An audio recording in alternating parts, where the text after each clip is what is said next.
kumenya urigishwa ukamenya ihene ntiyigishwa inka ntiyigishwa imbwa ntiyigishwa iratozwa ariko ubu hanze baravuga ngo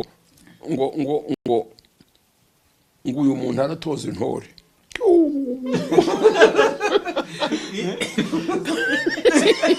abatoza b'intore ntabwo bere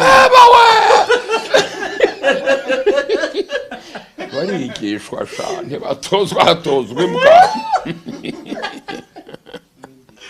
urumva ko ikinyarwanda rero cyatunaniye mukaba mwaje kwenda icyazi nimugende ntabwo ari twebwe tubivuga ngo umutoza w'intore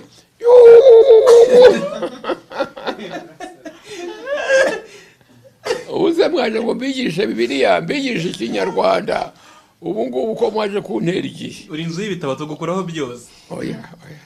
byose bitangwa n'Imana n'ibitangwa na mpyisi ubwo ni iby'ingenzi ngo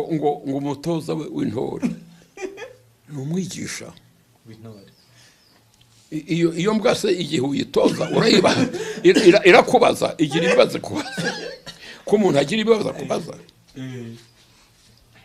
urashyira umuntu muri kategori y'imbwa koko ariko imbwa urayitoza ikamenya ibintu ariko ntikubaza iti bigenda bite bikorwa bite mu mashuri baduhaga imyitozo ubwo twari imbwa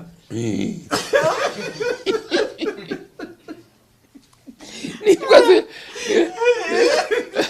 zibwo bumenyi se mwakuyemo se bwo ngubu bwanduhije na mwarimu w'imbwa mwarimu ufite mwarimu umwigisha muri abantu ni umuntu wigisha abantu ntatoza abantu ukuri babwire birababaje